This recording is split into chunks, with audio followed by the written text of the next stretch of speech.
Why not to lie?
dancing begin.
Well, I didn't see that coming.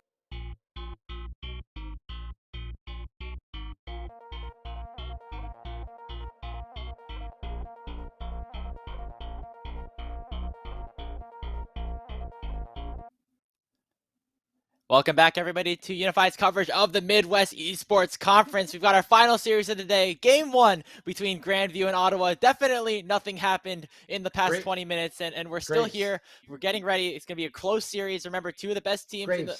What? Are you okay? What? Did you miss it? What? Game 1 happened already. Great. Game 1 happened already, buddy. Are you suppressing this memory from your mind? Did you have some money on Ottawa? Oh. Huh. That's right. Buddy, you forgot. It's all coming. Wait, it's coming back. There was you thought there was a sixth Drake in the game, and now you forgot game 1. There was a you have a rough day, buddy. Okay, well, it looks like I forgot about that game 1, and that's exactly what Ottawa's gonna have to do if they want to try and come back in this series somehow. Because I think that Grandview really had exactly everything that they wanted to happen in that game happen. They got the draft that they wanted. They had Aaron on this Caitlyn, just absolutely raining havoc, and of course Prank Crew up on the top side with that Gwen, with an absolutely insane performance fighting 1v2 against the likes of Coda and Brixton. It's just all Grandview in that game 1, and I mean, there's a lot of things that maybe Ottawa have to look at if they want to try to turn this around, but you don't really know where, because it's really a lot of directions to attack from here, DJ.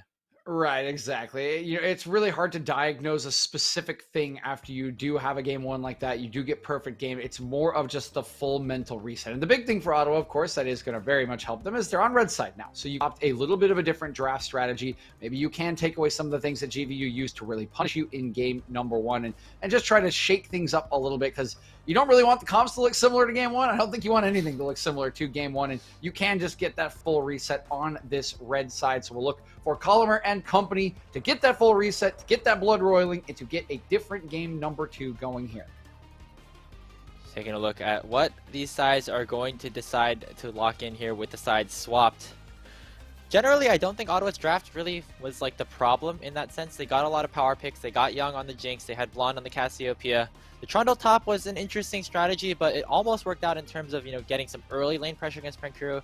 It was after a while where it just started to turn on its head in favor of the Gwen. So maybe some adaptations in that regard. Maybe we'll see Brixton locking in something in the first rotation to just make sure he's on something that he's comfortable on, instead of having to go towards a little bit more off meta in terms of playstyle here. Starting off with the bans, Senna, again, taken away from the side of 9Lives / Young, one of those players down in the bottom lane, and again, Prank Crew's Akshan taken off the board. Yeah, the Akshan will go away once again. So 2 similar bans to last game. Again, GVU they don't want Young on Senna. They don't want any funky kind of gameplay style with those Senna compositions.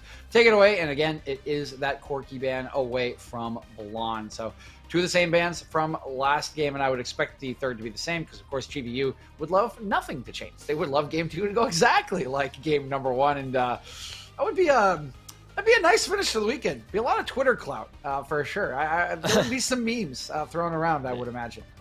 A lot of impressions to be farmed, so to speak, on the side of Grandview if they end up taking this one. On their home turf, obviously, would be really nice, as of course this LAN is being hosted at their own university. Nar taken off the table. It looks like all eggs are in the Prank Crew basket when it comes to what Ottawa want to ban away so far.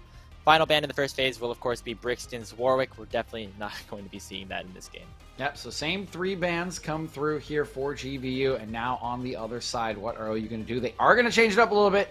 No Caitlyn for Aaron going into this game number 3, but that will leave B1 power pick open, and GVU can just opt into the Jinx if they want. There's not going to be a Caitlyn counter for it. Yeah, I mean, Aaron on Jinx, never a bad thing. I don't think ever you would ever consider that to be a bad thing, but instead, going to be some focus towards Cold Throw, who had a really great game last game on the Jin Zhao. Going to be taking that one up again. We'll see what Ottawa decides to respond with on the other side. For the side of Young, still have that Jinx. Also could opt towards the Jin if you want a little bit of variation in your marksman play, and a lot of other options on the board as well. Obviously, the Trundle was that counter that we thought was going to be going into the Jin Zhao in the jungle through that first rotation. Ended up actually going over to Brixton. Maybe a little bit more flexibility there, but instead will just be that Jarvan. Looks like Koda wants to engage. All right, so we got Choo Choo, Old Reliable, coming back out here for Cold Throw, and then now we got a little bit more playmaking for Koda. Oh boy, we want to talk about playmaking. 9 lives gonna pull out the Bard, baby. It's risky, but I love it, man. He's so good at these Enchanter styles. He's so good at this Bard, and if we want playmaking, this is playmaking. I think, yeah, Bard onto 9 lives is going to be a very, very exciting thing to watch out for. Really loves roaming around on these champions. I think Bard, one of his most played throughout some of the recent seasons. But if it ain't broke, don't fix it, say GVU, as they're going to lock in that Gwen up for Prank Crew into the top lane. See if Ottawa have another sort of response to this pick. Obviously, that Trundle didn't really work out super well in that early game. Ended up falling behind in farm while trying to manipulate the wave states. So looks like Brixton will likely have his hands on something else, as GVU are going to round out their composition with Pluto's Thresh. Okay, and this was the ban in game number 1 that has been replaced with the Caitlyn ban. So Pluto not going to hesitate. He is going to pick it up now that it is available. They still don't have an AD carry to pair with it, so might see that pool pinch, but there are still a couple of those meta picks remaining. Aphelios still on the table. Jinx still on the table. I'll wait. Jinx now off the table. Jin and Aphelios still remaining, but they can just get banned away. You can already see Aphelios is on the table for Ottawa. It's going to be hard to pinch the entire bot lane pool, obviously. Things like the Ezreal and the Jhin still available, of course, for somebody like Aaron to pick up. But obviously limiting the capacity in which one of the better players on GVU would be able to, exert over this game. Obviously, always a good thing to do as we have headed into the second phase advance. And interestingly enough, Brixton still without a lock-in so far, which means that set will get targeted again in that second phase. Yeah, certainly will. So we will see the third priority once again for Brixton. And we know how the Gwen matchup goes, so I feel like it's hard to go right back to the Trundle right after how that game number 1 went. We'll see if he does feel a little more comfortable, just thinks he made a mistake in that matchup, or if there is something else that he can pull out in his pool. Last ban here for Ottawa University. They're hovering the Victor. They will take it away. Again, a little interested to see the Victor taken away when they are on the red side, so they could just pick it up, but maybe a little nervous about certain counter picks as Janna goes off the table. Is this weird. Well, they might be banning just any potential for a Janna top, right? I think this is just a respect ban to a wild play style, right? Like, did Brixton get smashed so hard that they just wanted to make they thought that maybe he'll just go for the smite top? I mean, yeah, quite possibly, right? Like, it was that bad, and here comes the Cho'Gath actually as the counter. So there is the 4th pick in Brixton's pool. We will see how this goes into the Gwen. Of course, Gwen will still win that side lane, but there is just something about a true damage 1,000 true damage feast that can ruin any sort of plans you have. Oh wow! Oh no! Okay, so we're looking to dominate lane here down bottom, says Grandview. Kalista in for Aaron alongside the Thresh. That's a combo that's been around for a very, very long time. And against somebody like Young on this Jinx, he's going to have 9 lives probably roaming around the map, or at least preferring to roam around the map.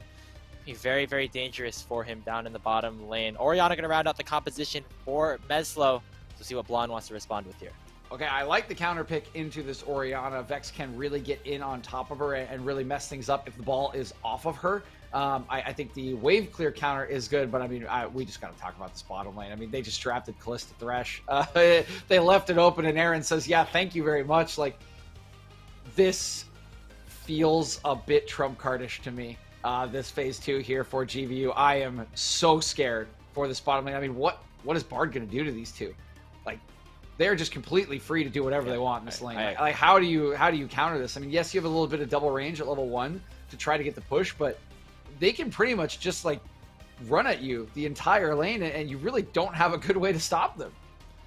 I honestly think maybe the strategy is you send 9 lives somewhere else. Just send him off to the mid lane, maybe try to get Blonde ahead a little bit, and let Young maybe to the Wolves. I mean, that's kind of what this expectations of this game might be down towards the bottom lane, the matchup that we were talking about so heavily at the beginning of this series, especially because Aaron and Pluto had such a dominant game 1 there on that Caitlyn Thresh combo. Looks like Pluto is just really, really comfortable on this champion, and the bot lane for GVU just continues to absolutely dominate. Yeah, all of our eyes are going to have to be on this bottom lane in the early game. I mean, you do not draft Kalista Thresh and not invest resources into it and not expect it to win lane. That is what it has to do. That is what it is really, really good at doing. And you say you can just yeet 9 lives out anywhere else, but you can't do it at level 6, Grapes. I mean, that's the freest dive I've ever seen. Like, these are the two like save me champions, right? You throw one in, and then the other one like pulls them out, and then the other one can pull them out. Like, they can just do this over and over again. It's like you cannot leave Young alone like you did last game for that long at level 6. Maybe you can do it pre-6 because it's a little bit harder to save each other, but once the 6s are in, the dive is free. Particularly for players as talented as Aaron and Pluto. So you have to be very careful about picking your windows on this Bard. And again, this is why I fear this so much, because I feel like this is a Trump's bottom lane. And so you do have these two options of, okay, 9 lives needs to go and get the rest of the map ahead. Make plays with Coda on this playmaking Jarvan, probably around the mid lane, since it feels like it's hard to get onto Prankuru against the Cho'Gath. But that's kind of it, right? And if you don't do that and this bottom lane gets ahead, how do you stop them? Yeah, I really like the draft that Grandview have brought out. Very well rounded. I think they have winning lanes in both the top and the bottom lane. Mid lane, again, relatively even. Not expecting to see too much action until maybe later on in the game when they get a little bit more active around the map. But for Ottawa University, after taking that first big loss, I think all eyes have to be on Coda, on this Jarvan. Have to try and turn some of these lane matchups around early if they want to, maintain some of their state, throughout the game as they try to progress through it. Yeah, I agree with that, Grapes. I think that is a good call out here, right? And remember that Coda on the Viega was largely just neutered in that early game of game number 1. He didn't really have any angles to make plays. He was tracked pretty well, and then he was just systematically eliminated from his jungle. So we get this 5 stack in the bot lane. They want to get that ward down. I mean, they want any control over this bot lane possible. But this game, like you're saying, we need Coda to make plays. He's on a Jarvan. There is a ton of playmaking in this kit, and he needs to find angles. Again, I want him to get on the Meslo, right? It's an Orianna. We talked earlier today about how when you get the flash off the Orianna, she is super vulnerable to repeat ganks, especially when Vex hits level 6, because you can jump on in with the Shadow Surge, you can hit the Fear to set her up, and then it's an easy follow-up. So I want Coda to be pairing up with Blonde to make these plays, because otherwise I am terrified. Again, I know I'm harping on this. I am terrified of the outcome of this bottom lane. Of course, Young is a player that a lot of people have been touting as being very, very talented and ready to be one of the top in collegiate, but has to still get through Aaron and Pluto. Another tough task here in the Midwest Esports Conference. It's going to be Coda starting on this bot side, both junglers on their blues to begin this early game. Paddling towards these opposite sides of the map, we're seeing Coldthrow prioritize this high priority bottom lane towards this first clear.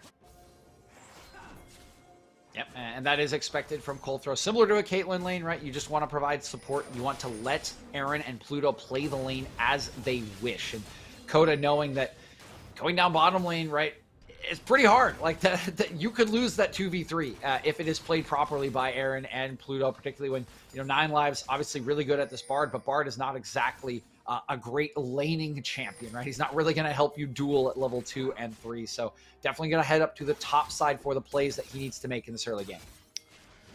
And a nice offensive setup as well here for the Grandview side in terms of their runes in the bottom lane. Hail of Blaze and Glacial Augment going to do a whole lot here in the 2v2. We do have the exhaust here onto Young, who will be very useful in terms of maybe trying to slow down Aaron and maybe try to prevent some of the damage from the Ren from going through as well. Taking a look at the mid lane though, Coda has completed his clear of this blue side jungle. Now headed over potentially for an invade of the enemy Raptors. Coldthrow will meet him there, but all eyes are on the mid lane right now. See if he ends up going for this gank or if he goes for maybe a little bit of an invade instead. Yeah, they are all hovering around each other. We'll see if they do run into each other. Both level 3 does have Smite, and on this Conqueror Jarvan, I like the positioning. Coda knows where he needs to be. Can he make the play is the question. So he will be getting that Raptor camp pretty easily for himself as Young taking a big chunk of damage there in the 2v2. We're starting to see the push here early for the side of Ottawa with that double range matchup, but the all-in potential from Grandview is still always going to be there. So you just hover around the map. No kills gone over just yet, but the junglers have definitely been very active. We'll just take a trade on the Scuttle Crabs for now. Yeah, this is what we were talking about, right? Cold Throw is just hovering. He's in that bot side where he needs to be to give them the freedom that they need. Coda was pinged out, so Meslo does manage to stay safe as he does go trade the Scuttle Crab. He'll probably walk up and try to threaten Prankuru, but Prankuru will know he's on the way. He'll know that Scuttle is down and very unlikely to get that gank, and there you are on vision. Coulter, though, might actually be looking for a dive very early on here. Just sitting and waiting. Ottawa might have to try to face check this one here. Young is still level 2, but going to run straight into the arms of Coulter with the audacious charge. Already chunked out very low is the Bard. Conqueror already popped. Teleport defensively out from Brixton is a very crucial summoner spell expunged due to that aggressive play coming out of the Grandview jungler.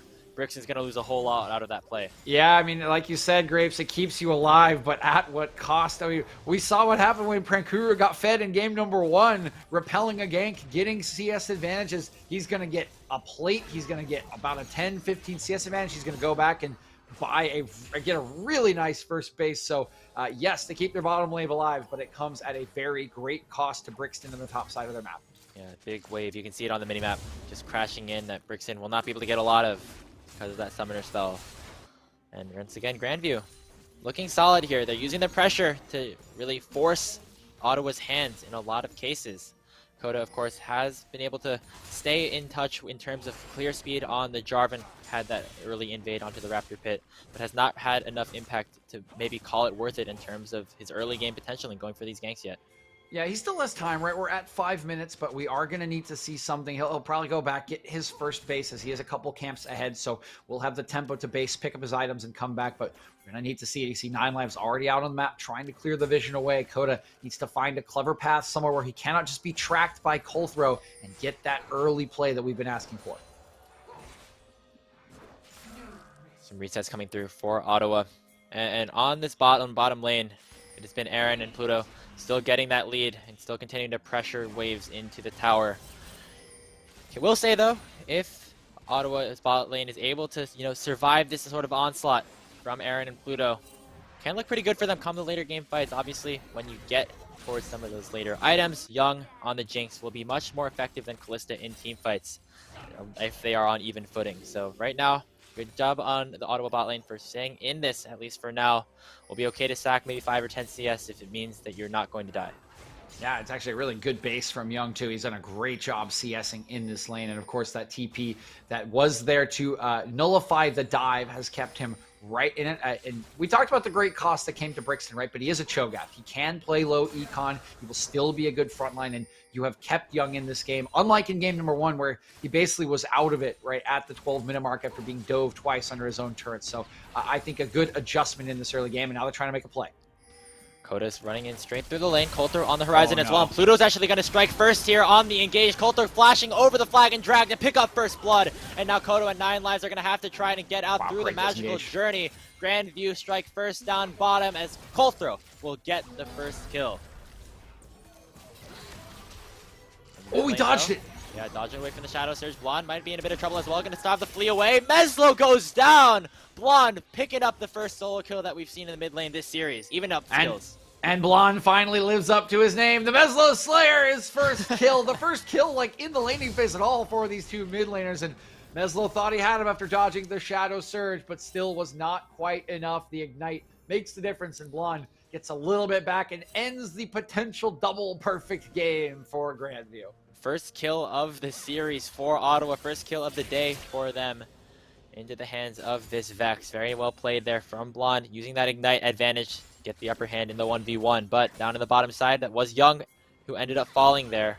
And Aaron and Pluto, once again, just going to be even easier for them to continue to pressure this lane after the help of Coulter down there in the bottom lane. So things are looking good for Grandview still, even though the kills are evened up.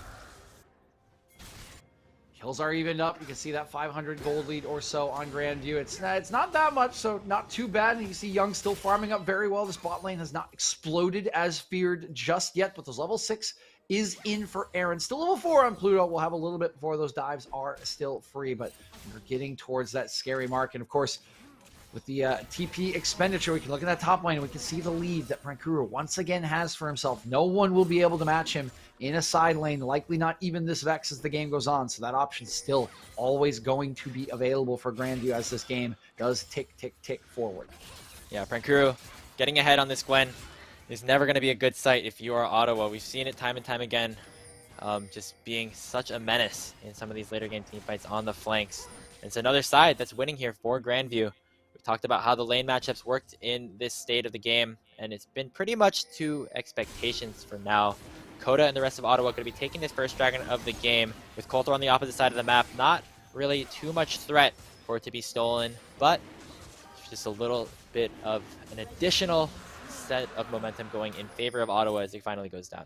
Yeah, a little bit of investment here for Grandview. They are trading the Rift Herald for the Drake, and I think this is a very good trade for Grandview, right? They have this lead on Prankuru already. I can't see the tower right now, but I think he's probably taken 1 or 2 plates off of that. So one more good play, a dive on the top side, you put that Rift Herald down, and just like game number 1, all of a sudden Prankuru is off and running with a ton of gold in his back pocket, while your bot lane just continues to stay at least even or a little bit ahead just because of their natural dominance over this lane. And yes, Young is still very fine as well. We'll see if Meslo can escape this one. Cataclysm coming out. Temper Fate will get dodged away from, and so does the Shadow Surge. Meslo buying a lot of time, but there's 3 members of Ottawa here. Blonde will pick up his second kill of the game. I mean, great footwork from Meslo, but unfortunately when you don't have Flash, Jarvan's a really annoying champion to deal with. Nice pickup in the second kill for Blonde onto Meslo, and will the Meslo Slayer be the one to lead his team back to an even series? Oh no, landing onto Young. Absolute disaster, blowing up for the Ottawa bottom laner. Definitely dead. The rocket takes Aaron to about 30% HP, but he will be okay with that. Pluto landing the final blow with the Ignite. Yeah, I can't get hooked. That's pretty much guaranteed in this kind of lane. It's nice that at least Pluto does pick up the kill, so the gold does not go over to Aaron, but now your bot lane turret is in a lot of trouble. Though, keep your eyes on Blonde. He is walking over here to try to clear this away. Herald also popped down here in the bottom lane. Brixton again, I guess, has that teleport if he so wants to use it to try and defend the turret, but would not really expect that out of this Cho'Gath. Just going to let the Herald take that one proc, get some more gold into the hands of the bottom lane here. Aaron going to be very strong now on this Kalista. Looks like the bot lane has started to finally open up with a 30 CS gap.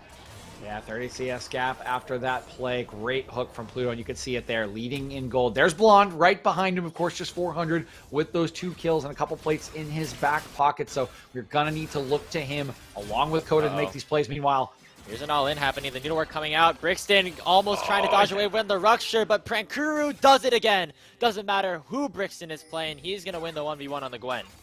Third solo bolo of this series for Prankuru, and you could kind of see this one coming, Grapes, right? Again, the TP for Brixton has just set him so far behind. He's been trying his best. He has managed to go deathless up to this point, but the CS lead is just getting huge. The Leeching Leer is in, and we already mentioned that this is a pretty difficult matchup in the later stages of the game, and the later stages of the game have just been accelerated by what has happened in the early portions. Prankuru, he is off and running once again. Yeah, I mean, you have 30 CS leads in both your top laner and your 80 carry right now for Grandview. Never a bad sight. Definitely not the perfect game that they had in the first one, but looking to make it all the more clean as Coulter looks for an engage here onto Blonde as well. Shockwave on top of him. 9 lives going to buy some time here with that tempered fake and a flash forward to try and lock down Coulter. They'll trade the ultimates back and forth, and now finally here comes Blonde, who locks down another kill onto the jungler and is on a killing spree. Now here comes Pluto and Aaron, though. They're looking to try and re-engage. Pluto taking a whole lot of damage to start off. Coda, they're going to flag and drag forward under the tower. Not the best sight for him as Aaron comes in to finish off that final kill. Gold still in favor of Grandview, but nice job by Ottawa being proactive around the map.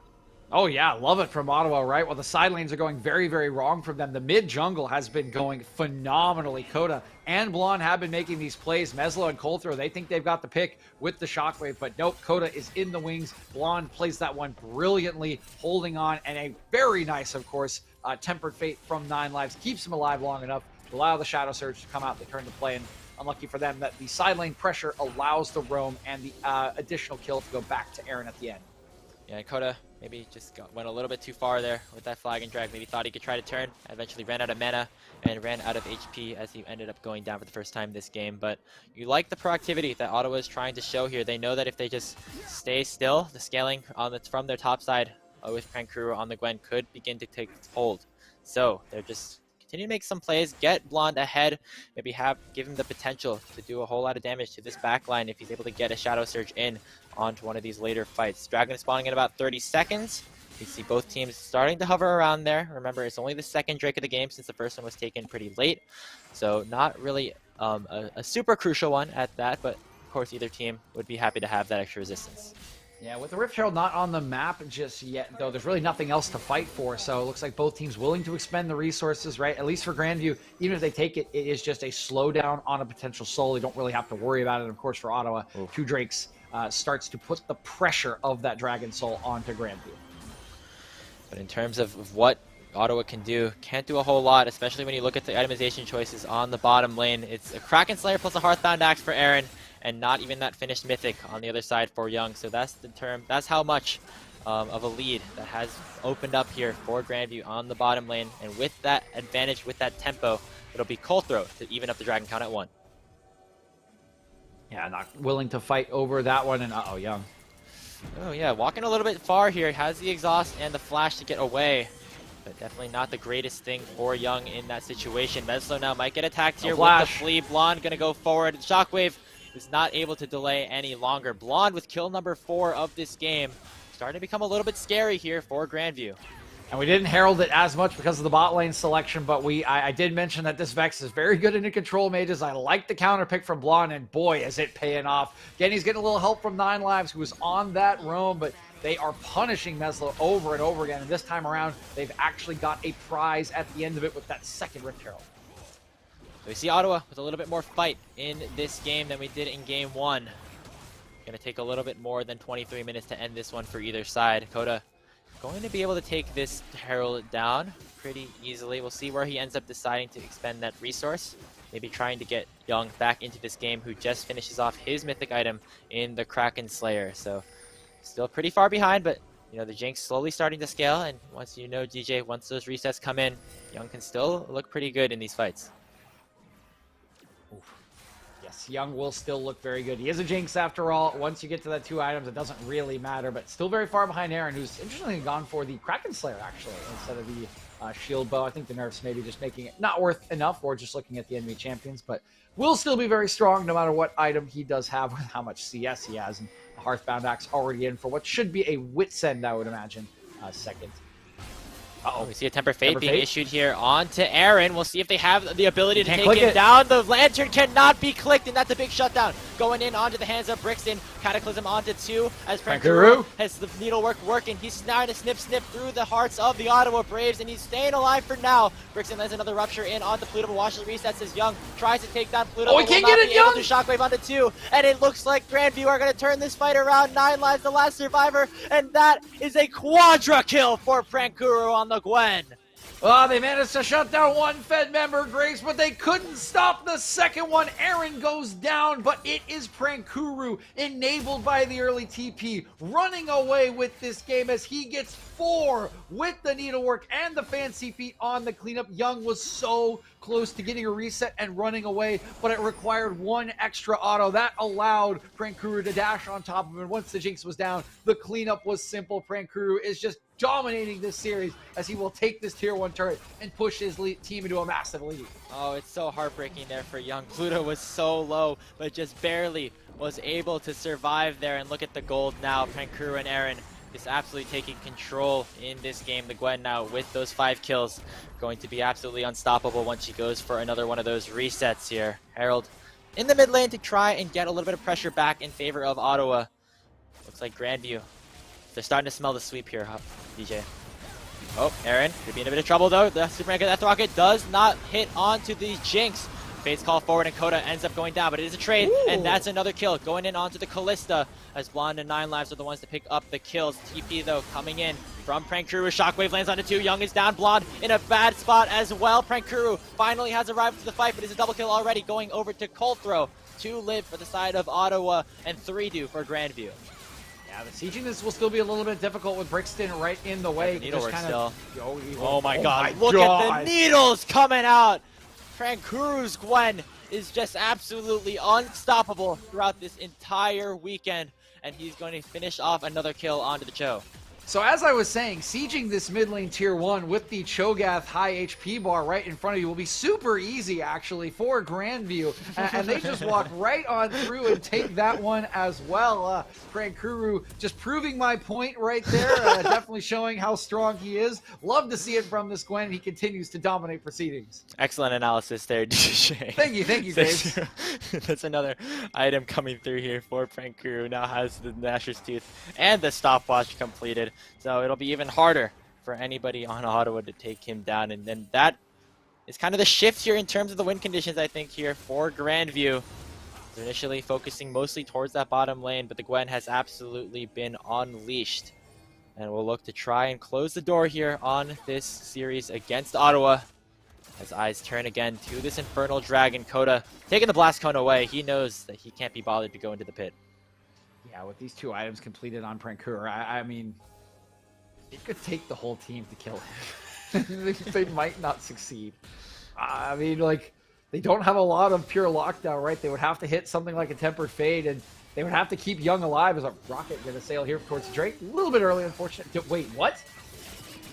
Did you... What? Did that What? just phase through the dragon? I don't think it hits the dragon unless it hits a champion as well, if I'm not mistaken. Okay. I'm losing my mind here. It's the holographic dragon from coming through with the rocket. Young? Anyway, fight here in the top side. Young forced to flash away. Seems like as soon as that ability's on cooldown, he always has to use it now. Meslo might be in a bit of trouble here. Going to flash away from the flag and drag. Under the turret is a safe enough spot for him to be, as Coda doesn't want to go further. In top lane, we trade flashes, Grapes, apparently. That's just what we do. You know, it's like Wednesdays. Meanwhile, Prankuru, he's waiting for a chance here. Brixton, you're in trouble. 3 levels up now is this Gwen. Has an ability with that Rupture to just kind of peel away, but I mean, definitely not a threat in this 1v1 anymore. Prankuru can basically do whatever he wants here in the side lane. Gonna have to be a multiple member force from Ottawa to even try and push him off some of these waves that he wants to get. Yeah, and now the main thing in the eyes of Grandview with the 7k gold lead, right? Use Prankuru as that pressure in the bottom lane with the Baron up. And with Prankuru there, it might take a little bit longer, but Callista does it pretty quickly too, so it will always be a threat now that it's on the map. Comes Colthrow, gonna dash forward, forcing that magical journey out early from 9 lives. And we saw Grandview start up the Baron at about 21 minutes in the last game. Might try to do it again here. I mean, they have the potential to maybe look for something. Colthrow going again in on Dakota. Having that Conqueror already procced, this has so much damage and so much engaged potential. And they're just forcing Ottawa out of their own jungle. The entire top side belongs to Grandview. Yeah, with all the turrets down now, you can see 3 for Grandview, none for the Ottawa Braves, and that Baron up. They're just walking in, establishing vision. They're willing to use the resources and the time. And Prankuru has actually even come to join here to make sure they have this full control. Can now fall back. He's actually, I'm pretty sure he's on the Baron. Is he walking away? He's walking away. I don't think he can Clear solo and ward. just Clear and yet. ward. Maybe in a little bit, but now Colthrow actually might be in a bit of trouble here. Tempered Fate will not hit onto anybody, but it does zone out the members of Grandview, force them to disengage a little bit. In these fights, Ottawa has to focus on Blonde. All eyes will be on him. If he can get an ultimate in onto some of the priority targets here for Grandview, could be the one play that can save the game for them. But right now, looking like Grandview have a lot more advantages for themselves.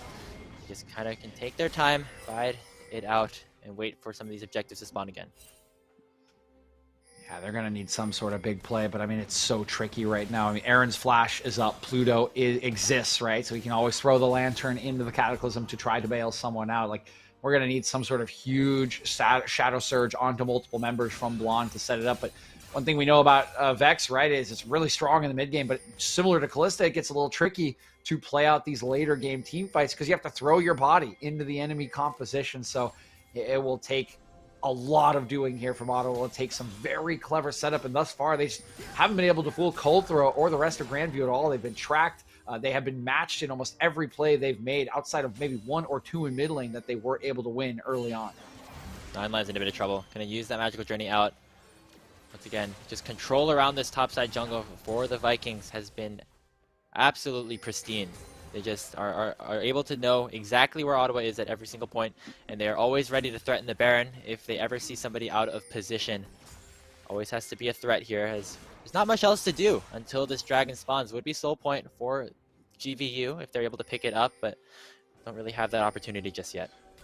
Minute 19 now. It's not much longer. And you see Prankura already doing the work in the bottom lane once again now that he has picked up that stopwatch and the boots.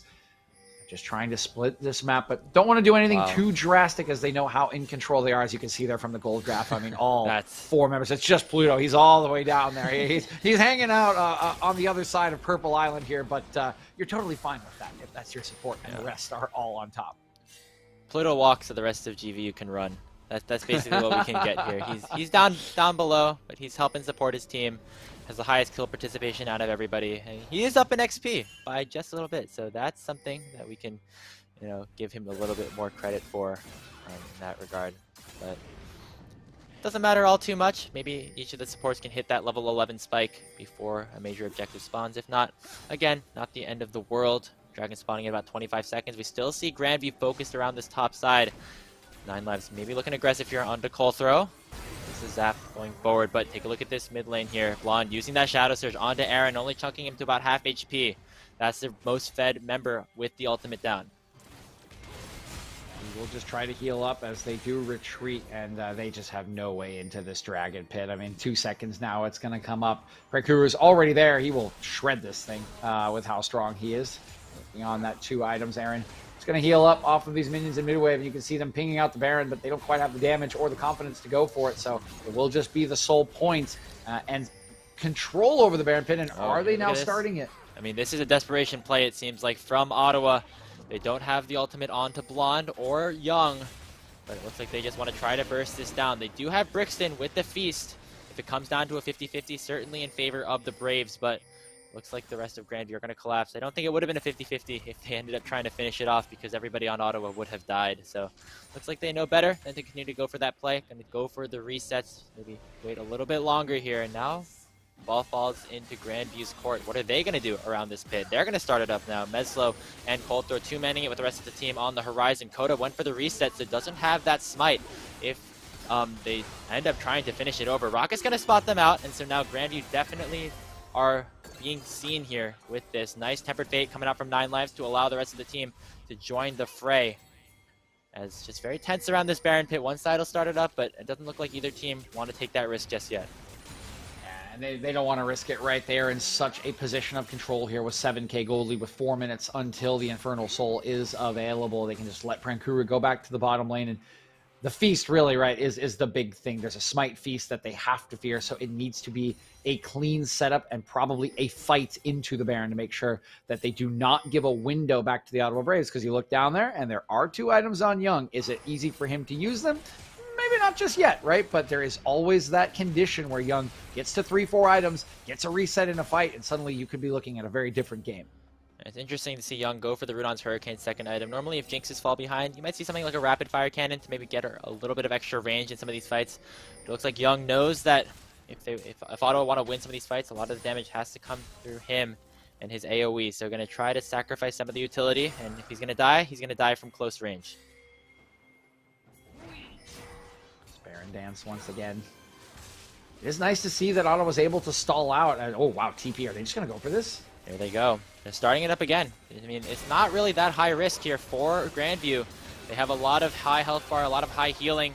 And they get spotted out here again by the Tempered Fate of 9 Lives. Makoto's going to get hooked up, combined with the Shockwave, and the Jarvan might just die before he can ever get a chance to go for the steal on the backside. Look at Blonde trying to shut down the side of Aaron, and he ends up doing so. But Prankuru is now godlike with Coda falling. It's a 1-for-1, but without the primary damage dealer to the Baron Nashor. Looks like Grandview is going to back out for now. Ultimate was thrown out onto the side of Prankuru, but I think Blonde knows better than to go for that. Yeah, and Ottawa just holds on again, right? They get the jungler. That's why they got so aggressive. They're taking the smite off the table, but guess what's still there? Brixton, he hadn't used the Feast, so you can't just hop onto the Baron, especially with your AD carry down, and Aaron does get caught up by that shadow surge in the fight, so it's just a reset, and it's more stalling from Ottawa. A little bit of a struggle here in the mid game for Grandview to try to close this one out. Yeah, definitely closer game than we had in game one. Ottawa still putting up a big fight, as even though the probability for a win still likely is in favor of the Vikings, it's definitely still not over just yet. In the side lane, though, Crew definitely has the advantage in this 1v1. This Gwen basically getting to do whatever he wants against this Cho'Gath. Crew has had an absolutely fantastic weekend so far. Oh, yeah. I mean, he has had so many highlight moments. He has gotten to pick basically whatever he wanted. He even got an auction game earlier on this week and really laying it down in the series. Still 7-0-2 with those 3 items, trying to down this tier 2 turret. There are 2 members coming to hang out with him. You can see Young shading that way, so he will finally back off. But the timer just fine for Ottawa as the jungler is back in base, so no threat on the Baron just yet. What is a threat, though? Grapes, minute 15. There is a soul trait that will be available, and that is a lot easier to take than a Baron. Eyes around some of the itemization choices here. Blonde opting for that Horizon Focus. Young nearly completing that Infinity Edge. Not sure if he will be able to get that before that crucial soul fight, but still nearing that 3-item completion. This Jinx starting to come online if the resets come in. I just hope that Blonde and Coda can find the right engage. Yeah, it has to be Coda and Blonde here. They are the 2 playmaking players here. The rest would be follow-up, right? You can try a 9 lives, a long-range Tempered Fate, but that is not the most consistent engage option. Maybe a little bit of follow-up or mid-fight for you. Brixton's got a little bit of that too with the Rupture, but really that engage has to come from Coda and Blonde. And look across to the other side. Everybody got the flash up. Prankuru, of course, has the dash. Doesn't have his ghost, but there's a lantern there in case he gets in trouble. Ultra going aggressive here early on to Brixton, forcing the Cho'Gath to flash away early on. There's another ultimate used as the Crescent card comes out, but Tempered Fate is going to land here onto the main carries. Don't know if anybody has the potential to try and collapse. Coda gonna get collapsed on here, has the Gorge Drinker and has the Cataclysm in, but not enough damage from the rest of the team as he's gonna just fall first. A double kill now going over to Aaron, make it a triple as Grandview is just absolutely running through this entire composition of Ottawa. Meslo finishes off Blonde with the Shockwave, and only 9 lives is alive. Soul be damned. Grandview's going for the end. And the Louisiana Purchase once again works out well for America here. Grapes as Aaron picks himself up a triple kill, and that could just be the death knell for the game, for the series, for the weekend here at Grandview, who stamp their authority on top of the MEC. GVU will not go down just yet. All hail the kings of the MEC as the Vikings will finish the 2-0 sweep over Ottawa. And a lot more hard fought in this game too, a lot closer. No perfect game this time around, but honestly, Grapes, the result, very little in the way of doubt, even after the early game. I mean, once that TP came in with the threat of that level 3 dive, thanks to the bot lane draft, it was just a Prankuru show, right? It was way too much for Brixton. He was too far behind, and play after play, fight after fight, those needles were just doing absolute work, shredding through, and Prankuru really is the man who leads the team in this series, completely dominates proceedings, of course. Not alone, everyone playing pretty well for Grandview when you have a perfect game, but really stand out there from the top laner on 2 games of Gwen to close out a very convincing win against their rivals in the MEC on the opening weekend. Absolutely massive, and what a statement, as we said before, going over to Grandview for taking this win on their home court. And just confirming that they still remain at the top here of the Midwest Esports Conference. Honestly, that game looked even cleaner. That series looked even cleaner than some of the other ones that they played earlier this weekend, especially the first one of the day yesterday. So really just shows how much, I guess, preparation that GVU put into this matchup and how they were able to execute it well. Yeah. It's been super impressive, right? And they even found another gear today. I feel like Grapes, right? What we saw from them yesterday was fun and a lot of kind of show me stuff in their laning phase, but the cleanliness of their play and in draft, right? The flexibility of that bottom lane coming out, it just felt so good from Grandview, really showing us why they were so close in that proving ground circuit, why they are part of that, and why they're going to be a huge threat this year in the collegiate scene. Absolutely. And once again, congratulations to Grandview, but we're not done just yet. We've got a quick interview with the man himself, Prankuru, coming up in just a couple of minutes. We're going to get that set up, but don't go anywhere. We'll be right back.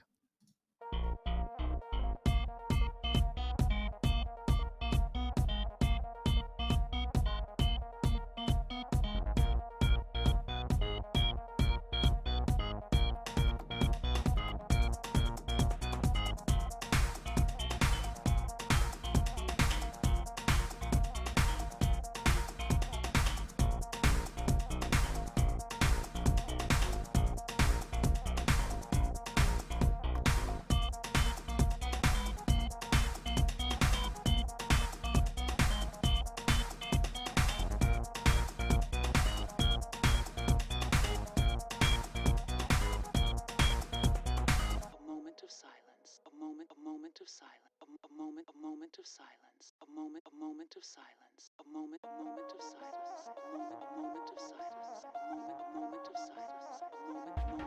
A moment of silence. A moment of silence. A classic, and at the same time, progressive.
Welcome back, everybody, to Midwest Esports Conference coverage brought to you by Unified. Once again, we are back after a very, very convincing 2-0 victory for the side of Grandview University. And we're here with the man, the myth, the legend, the Gwen prodigy himself, Prankuru. Prankuru, first of all, congratulations on the win. And just to start this off, there's been a lot of stuff happening so far at your school. I mean, you're here for I think the first time it's been at Grandview. You're having a good time at your first LAN here as a member of this host school. What does it feel like to finally end off this weekend with, I think, 6 consecutive wins?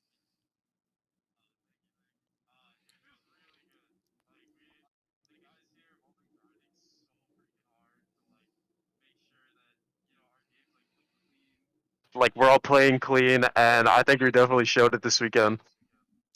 I mean, yeah, you certainly did. I think I was talking about this even pre-draft after game one, right? Yesterday looked good. And you kind of wonder like how much better is there in the tank, and like, I mean, how much were you holding back? Because like today was insane. I mean, a perfect game in game one, a very clean performance in game two, a little bit of stall around the Baron, right? But that was kind of expected with the Cho'Gath feast and the smite available for them. So just super clean performances. I mean, how much have you been holding back, and how high is the ceiling?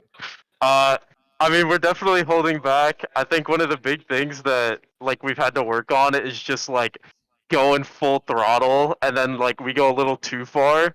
So I mean, like, give us some more time. Like if you think we look good today, like we'll look even better. Yeah, man, those are some fighting words there, Frank Kuru, because you look pretty damn good today. I want to talk a little bit about your opponents here in terms of Ottawa University. A lot of people had them pretty highly regarded. I mean, and there was a lot of course, conversations on social media, to say the least, between you two, banter, shall we say. before the games ended up beginning. I mean, what are your actual thoughts about Ottawa after this series, and are you looking forward to playing them again? I love the Ottawa guys. Like I've been hanging out with them like the entire time here at Grandview, and it's been a lot of fun just talking to them. They're all like really great guys.